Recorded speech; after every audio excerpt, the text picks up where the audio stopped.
boa noite, meus amigos. Estamos de volta ao vivo hoje para mais um Jogo do Poder pela Rede CNT, uma rede da família Martinez.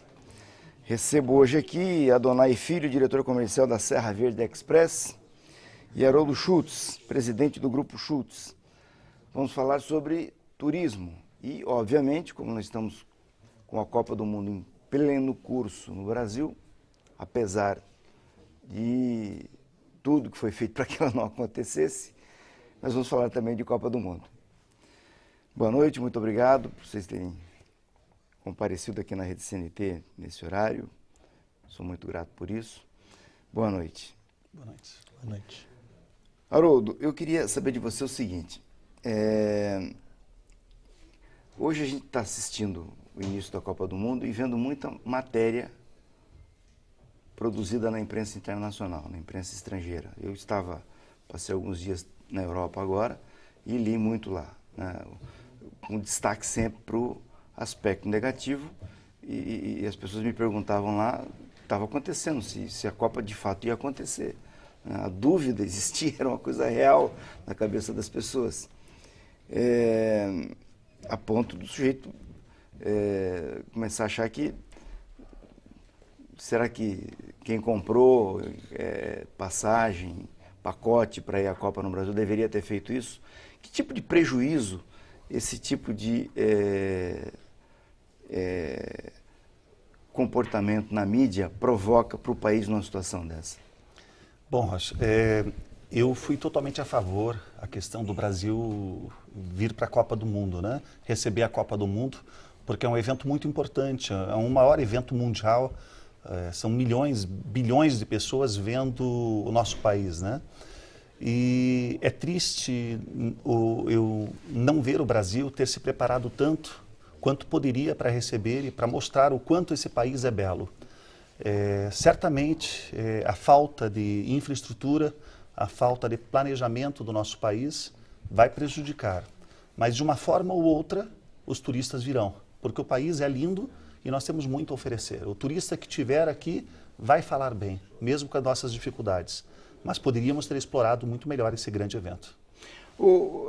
Adonai, no caso da Serra Verde, ela está numa posição em que, como Curitiba tem Copa, nós temos 4 jogos aqui, ela obviamente vai entrar nessa dança. Como é que a Serra Verde Express se preparou para isso? Como é que ela vai estar recebendo as pessoas que estiverem interessadas em fazer uso dos seus produtos? Então, na verdade, até vou um pouco mais além da Serra Verde, porque a gente, no nosso grupo, nós temos a BWT Operadora também, que vem trabalhando a Copa já há 3 anos. A gente tem viajado o mundo inteiro e vendendo o Brasil. Na parte da Serra Verde, você tem a questão dos passeios de trem e do receptivo, que veio em função desse trabalho que a gente fez fora. Então hoje a gente recebe várias delegações do mundo inteiro. E até é engraçado assim, né? Às vezes a mídia publica, Curitiba é a cidade que menos recebeu turistas.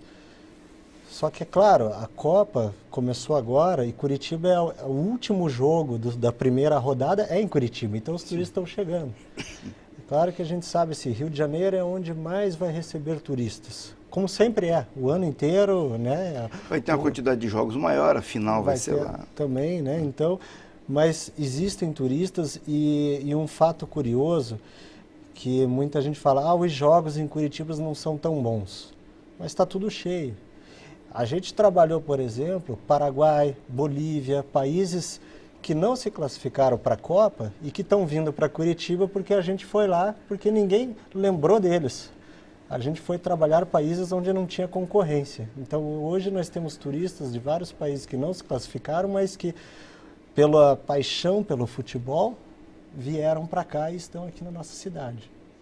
Agora, volto um pouco na pergunta, em que medida? Porque, por exemplo, apesar das coisas, apesar da falta de planejamento, que nesse caso você vai atribuir aos prefeitos, aos governadores, né, e também ao governo federal, no caso dos aeroportos, que são os que executam as obras, né? Quem executa a obra é governador e prefeito. E no caso do governo federal sobrou a questão dos aeroportos.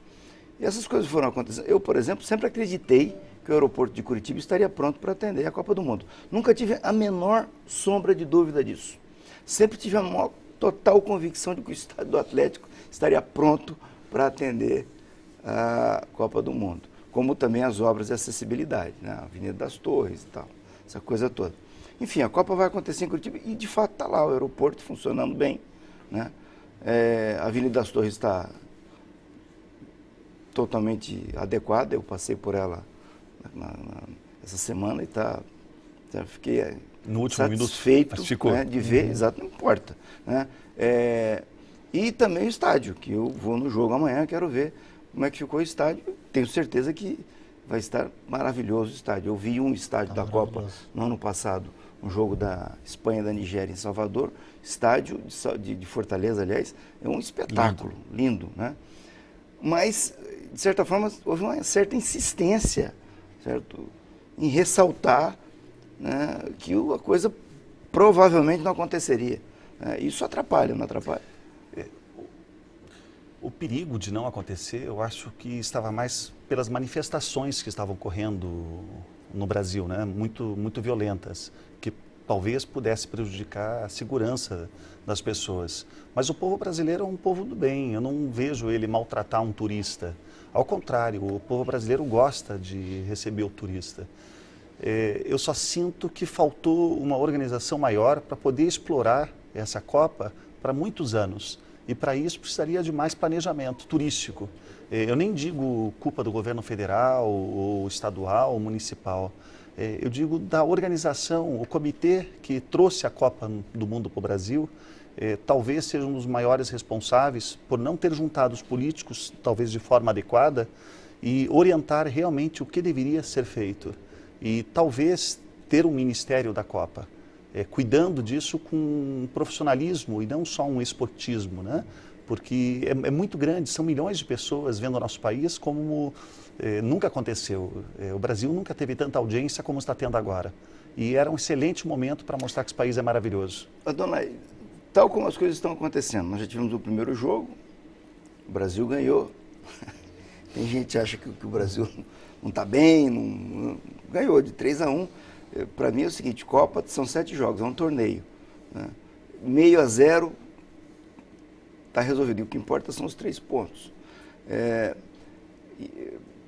O primeiro jogo se deu com sucesso, tranquilo, não teve problema nenhum. As manifestações aconteceram na periferia, que são manifestações hoje normais, sem a menor expressão, né, política. Nós já estamos aí no domingo, indo para segunda-feira, os jogos estão acontecendo bem. Hoje nós tivemos 3 jogos, ontem tivemos 4 jogos. Se continuar indo nesse ritmo, como é que você acha que o que nós vamos ter de saldo no final da Copa? Olha, o saldo na verdade, assim, o Brasil está na vitrine mundial.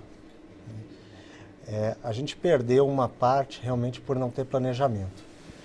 Mas eu tenho certeza que o Brasil vai fazer o seu papel e as coisas vão transcorrer bem assim como estão transcorrendo. E o saldo realmente você vê a longo prazo.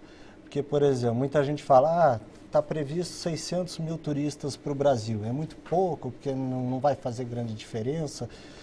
Só que a quantidade de TVs que estão transmitindo matérias para o mundo inteiro é um custo, assim, é um valor que isso são 3, 4 anos que você ainda está ganhando com isso. E, na verdade, esse processo ele começou muito antes da Copa. A gente aqui pela Serra Verde, há 3 anos atrás, a gente recebe imprensa do mundo inteiro que veio para cá porque queria fazer matéria do que tinha para se fazer em Curitiba. Então já teve TV holandesa, japonesa, tudo isso. Então a nossa imagem já está sendo passada para o mundo inteiro já há alguns anos em função da Copa e que muita gente às vezes esquece de pôr na conta dos benefícios. Então se você for, gastaram tanto no estádio, mas vamos pôr a conta do... Sim, né? Essa conta do estádio é assim, ó, fui atrás e obtive informações sobre ela. O Brasil vai gastar cerca de 37, 40 bilhões de reais para realizar a Copa. Desse valor, 8 bilhões são investimentos em estádios. Dos 8 bilhões, 4 são de financiamentos do BNDES. Financiamento, que obviamente serão pagos, né? Então, quando você olha para os números e vê que o investimento que o Brasil fez na educação nesse período e o investimento que o Brasil fez na saúde nesse período, esses 37, 40 bilhões, não representam absolutamente nada, né? É coisa de 1%. 0,16% do PIB. 0,16% do PIB. Né? Nós gastamos com o Bolsa Família quase que 1% do PIB, né, anualmente. Então, só que quando você estabelece essa correlação, você vê que o investimento... Na verdade, esse discurso de que o Brasil gastou dinheiro com... Além do que, tirando os 8 dos estádios, né, o restante foi de obra que vai ficar para a população. Mas o problema, Rocha, o que eu vejo é que os estádios custaram 8, mas poderiam ter custado 4, né? Sim. Porque tivemos um custo extremamente elevado. Aliás, eu questiono tanto, eu não sou engenheiro, não sou nada, mas eu não consigo entender como os engenheiros, como os projetistas conseguem errar 100%. Eu quero voltar, eu vou ter que chamar um intervalo e vou voltar e vamos falar sobre isso, que é um assunto interessantíssimo. Eu volto daqui a pouquinho para a sequência do Jogo do Poder de hoje. Voltamos ao estudo da Rede CNT para a sequência do Jogo do Poder de hoje, falando sobre turismo e Copa do Mundo. Bom, então, retomando aqui a nossa conversa dos 8, eu tenho escutado muita gente comparar, mas no Japão se gastou tanto para fazer a Copa do Mundo, na Alemanha se gastou tanto para fazer a Copa do Mundo. Só que no Japão já tinha tem estádio, estrada, já tinha trem, tem transporte, tem hotel, tem tudo. Na Alemanha... Fez um estádio, eu acho, né? A Alemanha fez um estádio e reformou acho que mais 2. E fizeram um orçamento para gastar não sei quantos milhões de euros e no final, quando fecharam as obras, deu o dobro. Então, um pouco daquilo que você falou. A impressão que eu tenho é que os políticos, né, os prefeitos, os governadores que quiseram sediar nos seus estados a Copa, o que fizeram? Apresentaram projetos mal feitos, mal elaborados, para assegurar o direito da sua cidade ou do seu estado sediar a Copa, dizendo, por exemplo, assim, o estádio vai custar 200 milhões. A gente sabe que você não faz um estádio de futebol com 200 milhões, nem aqui, nem no Japão, nem na Alemanha, nem na África do Sul. E no final o estádio custa 800 milhões, né? E que de fato aconteceu isso. Um bom paradigma que eu tenho dito de comparação é quanto custou o estádio Grêmio em Porto Alegre, que é privado. Quanto custa o estádio do Palmeiras em São Paulo, que é privado. Né? Esse é o paradigma para a gente saber se os estádios da Copa são ou não são superfaturados. Boa referência. Né? Então, eu acho que a gente fala-se muito, mas sem pouca base de dados. Vai se jogando só, né? Então, em relação a essa questão, eu digo, tirando os 8 bilhões da Copa, aqui Curitiba, por exemplo, fica aí com a Avenida das Torres, fica com a rodoviária tá nova, reformada, o aeroporto. Que a nossa ponte estaiada. A ponte estaiada, que muita gente não gostou e tal, e é polêmica, né? Uma questão de opção. Você sabe a questão de custo da ponte estaiada, não? Dava para fazer todas as trincheiras daqui até São José dos Pinhais. Eu vi uma reportagem que fala que na China estão construindo uma ponte agora ligando o continente, enorme, e custou o metro quadrado, 129 metros quadrados, custou 13 milhões. Em Laguna, 129 metros quadrados, custou aproximadamente 27 milhões. E a nossa custou mais de 100 milhões para 129 metros quadrados. É um custo absurdo. Eu acho que com esse investimento poderia ter sido feito muita coisa na cidade, começando por reformar a Rua 15, que é um cartão postal de Curitiba que está abandonado. O Luciano Dutti esteve aqui no programa, quando era prefeito de Curitiba, eu perguntei sobre isso com ele, ele disse que a opção foi de criar uma fotografia turística na cidade. Nós temos tantos parques lindos, né? Pois é, mas a opção foi essa. O que eu quero dizer é o seguinte, que esse patrimônio vai ficar aí. Né? Goste ou não, o viaduto da continuação da Marechal para chegar em São José dos Pinhais está lá duplicado. Eu não acreditei no dia que eu vi. Né? Agora, da Avenida das Torres, a gente que vive um pouco mais o mundo ferroviário, a gente lamenta que ela aumentou, diminuiu-se o canteiro e fez a ponte estaiada, porque você poderia ter feito uma coisa que Curitiba era privilegiado e fizeram na África para a Copa, que é ter um trem de superfície, aeroporto rodoviário, era uma reta, né? Só. Sim. Acabaria então, montes de trânsito. E isso é pensando futuro mesmo, né? Então, porque isso abriu agora e logo vai estar saturado de novo. Né? Sim, em alguns horários, né? Ela já está saturada. Então, ela já nasce saturada. Como a reforma da rodoviária, não tenho dúvida de que seria uma boa oportunidade de trocar de lugar a rodoviária. Tudo isso, acho que no nosso país o que mais falta é planejamento mesmo e mais respeito com o dinheiro público, né?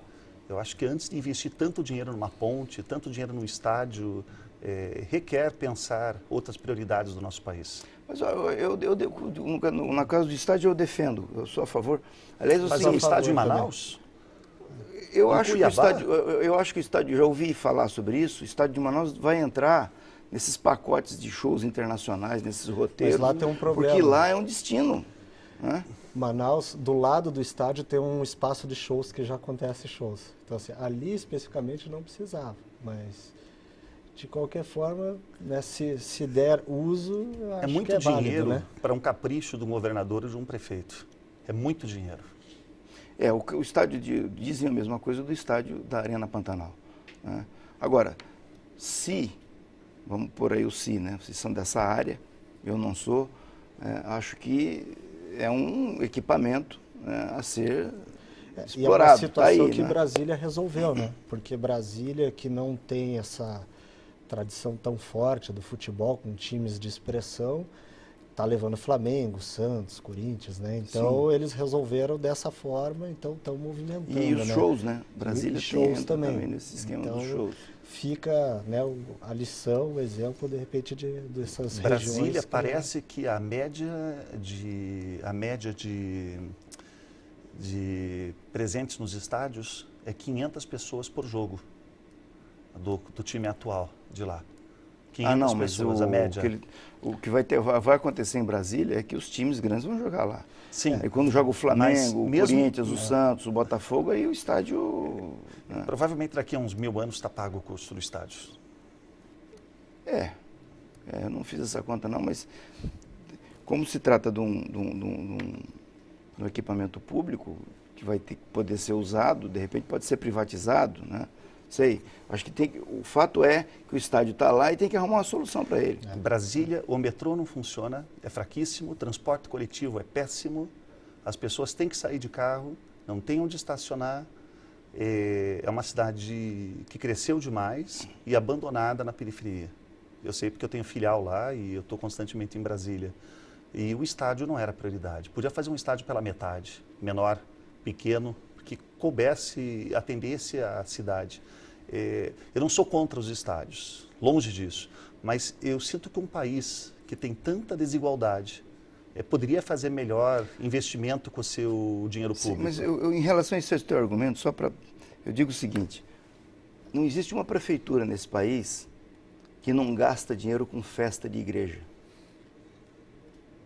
Concordo. De todas as igrejas. Não existe uma prefeitura nesse país que não faz investimento em festas relacionadas com tudo quanto é de bairro. Tema. Tem de festa bairro. De bairro. Certo? Porque se a gente for usar esse critério, nós vamos parar de fazer um monte de coisas no Brasil para poder... Mas deve continuar fazendo mais apoio à igreja. Mas muito mais apoio social, muito mais apoio à periferia. Veja você mas não seguinte, gastando tantos milhões. O Congresso acaba de aprovar o novo Plano Nacional de Educação, que destina 10% do PIB para a educação, que é uma coisa que tem que ser ressaltada, porque isso é uma revolução na medida em que começar a ser concretizado.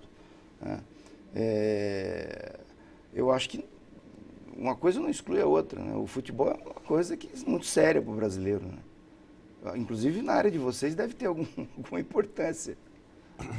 Bom, Adonai, fala você, Adonai. Porque para mim a Copa do Mundo, lamentavelmente, como já está sendo vista no exterior, é uma pequena máfia.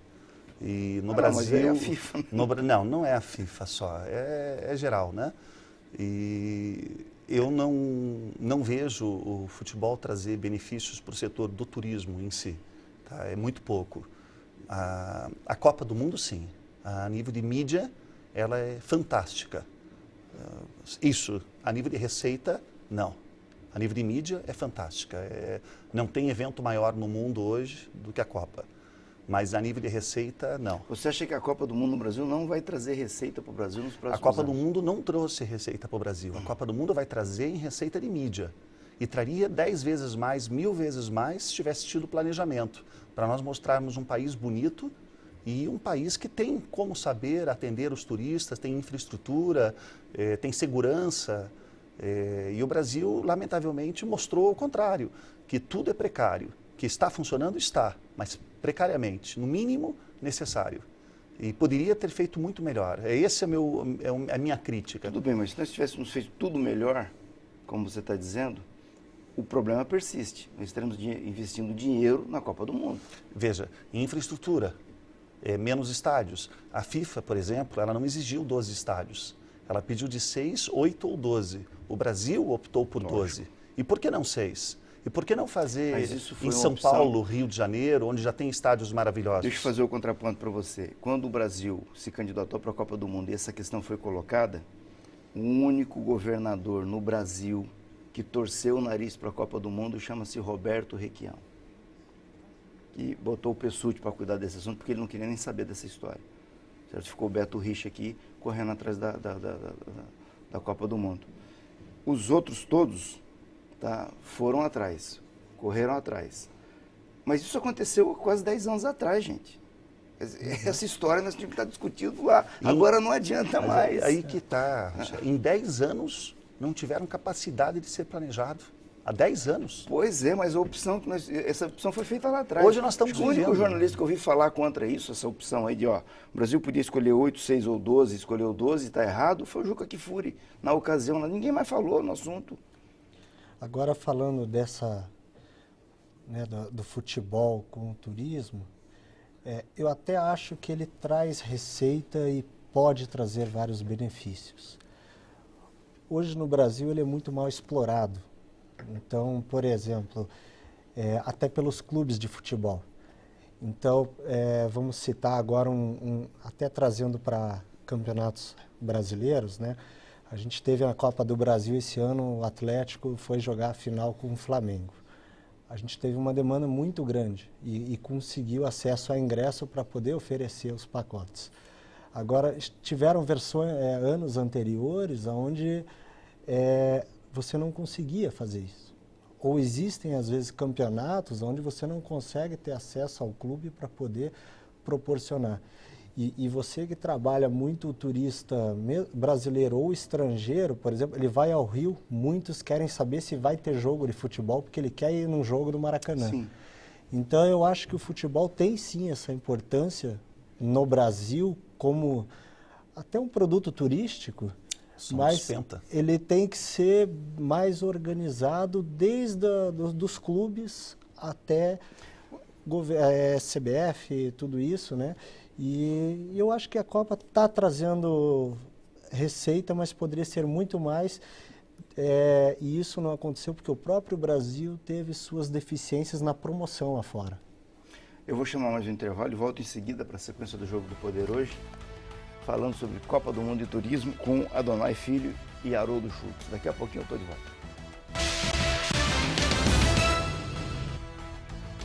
Voltamos para a sequência do Jogo do Poder de hoje com Adonai Filho e Haroldo Schultz. Bom, Adonai, Serra Verde, esse trabalho que vocês fazem, já estão no Mato Grosso, no Espírito Santo. Bem rapidamente, dá uma geral para nós aqui sobre o que é isso aqui, para quem quiser usar, como é que faz para usar, e no Mato Grosso, liga o que é o que, e no Espírito Santo. Bom, aqui em Curitiba nós temos a operação diária, já há 17 anos, ligando o trecho de Curitiba a Morretes. E aos finais de semana e feriados a gente tem também o trem de luxo, que é o único trem de luxo do Brasil. Que é a Litorina, que todo mundo conhece por fora, mas que por dentro a gente reformou e deixou em luxo alto padrão internacional. Padrão FIFA. Padrão FIFA. No Espírito Santo nós temos uma Litorina também, que não foi reformada no interior, mas ela tem todo o conforto também. Sai da cidade de Viana, que é a região metropolitana de Vitória, e sobe a região das montanhas, que é Domingos Martins, Marechal Floriano e Araguaia. Também é um passeio muito bonito, com cachoeiras, rio, beirando o trilho, então é maravilhoso também, assim como aqui em Curitiba, que você tem toda a Serra do Mar, né? Sim. No Pantanal, a gente tem um trecho que inicialmente a gente fazia Campo Grande, no Mato Grosso do Sul, Campo Grande aqui da Uana Miranda, e agora está sendo reestruturado o projeto e vai fazer um trecho menor, que é aqui da Uana Miranda, então a gente vai pegar trecho de Pantanal e possibilitar também uma conexão mais rápida e fácil com Bonito e Corumbá, que também tem um turismo de pesca muito grande, né? Então, falando bem rapidamente, são essas as operações. E esse projeto do livro que vocês têm aqui, como é que é isso? A gente fez um projeto em parceria com a Fundação Cultural de Curitiba, onde nós recuperamos um vagão